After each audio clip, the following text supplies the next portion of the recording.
called me up and goes, "Hey, Dad, it's not that cold out. It's like 60 degrees." I'm like, "Yeah." And he goes, "So why is there a bunch of snow in the greenhouse?"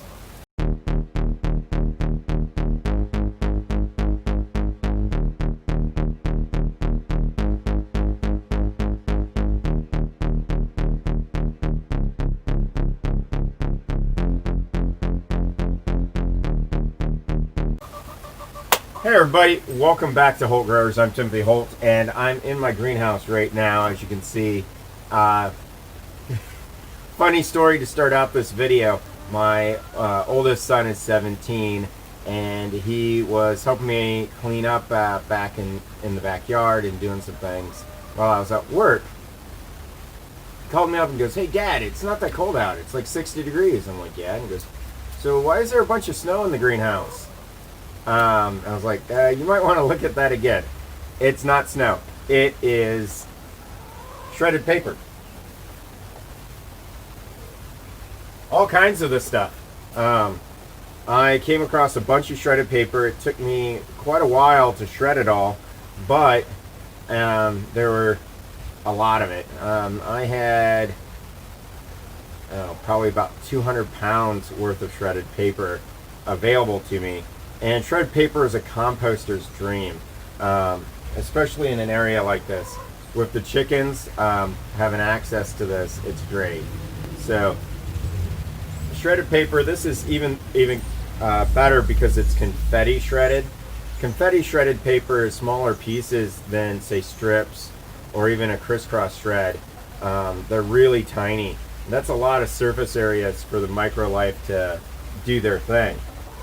The other thing is, we have several inches of this stuff on the beds, on the ground here, as you can see. It's great. With the rains, the chickens can peck, they can scratch in here. I've got the window open with no screen, so they've got full access to the greenhouse. They're going to have full access here for the next 3 months, November, December, and January.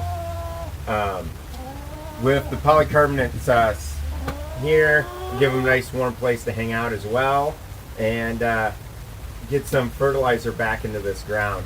We did not have a very good crop this year from the greenhouse.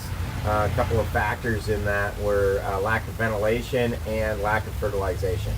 So the year before, the tomatoes ripped through the plastic. They just went gangbuster style, which was awesome. That was amazing.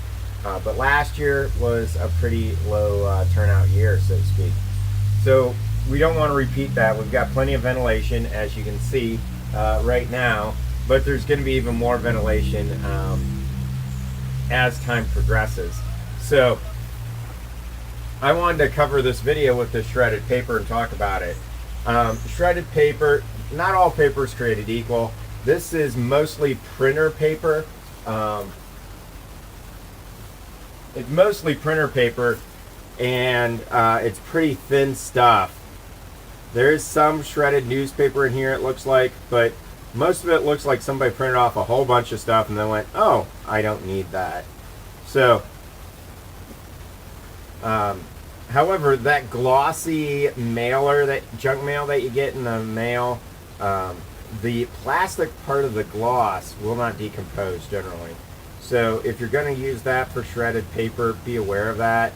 So just be aware that glossy paper like this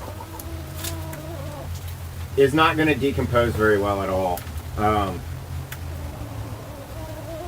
And most of the time I just separate out and burn it. But with this, I didn't sort through all the shred. Just glancing, there doesn't seem to be a lot of this kind of paper in here. It's almost all copy paper, but it's great stuff. The ladies love it. They've been in here pecking and scratching. You can see some of the holes they've made. Worms are going to really like it. Should go well. The other thing is, with this polycarbonate up here, I only have it on one side. That was due to how much was available. So right now, here's the other part of this interesting situation. And when you shut down the economy and you shut down entire industries, it's really hard to get materials. In this case, polycarbonate roofing. This is all they had at the big box stores. The two in the area, one of them didn't have any at all, and the other one had this. I bought them out. That's it. I've looked for the last couple of weeks, and they still don't have any in, and they don't know when they're getting any in. Because that's what happens when you shut down entire industries and manufacturing for 6 months. Things don't get made, and whatever was in stockpile gets used up. So that's why the cost of materials have gone up. That's why the cost of pretty much everything has gone up. And I'm so thankful for this shredded paper and the fertilizer because I don't have to pay for it.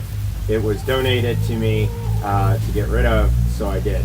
And I'm pretty happy about that. However, our kitchen remodel has been put on hold temporarily due to some plumbing issues, as well as some materials, lack of materials. Costs have went up. Right now, behind the camera is one of my sons. He's on quarantine from the school because apparently the risk is too great for kids getting sick at school that the school is closed for 2 weeks. Not because there's confirmed cases, but because there's potential for exposure. I don't want to get on a rant and don't want this video to be just a rant of my complaints, but the potential for getting sick is everywhere. We're human beings. We get sick. It's how that works. However, why do we even have these facilities if we're not going to use them? We need to do some serious risk assessment. If this virus was really that scary and deadly, the funeral homes would be the busiest place in town. And the fact that they're empty, sitting vacant, tells me it's probably not that scary and people need to shut off the news and get back to life. So that's my rant on the current situation here in Western Pennsylvania. And this video started out talking about shredded paper. Well, sometimes we need to shred our fears too. Fear is false evidence appearing real. So let's shred some fear and start using our cognitive reasoning skills and go, you know what? I go to Walmart with a few hundred people. I go to Home Depot. I go to Lowe's. I go to Dollar General. I go to the grocery store. I go to this place and that place. So why can't I go to school?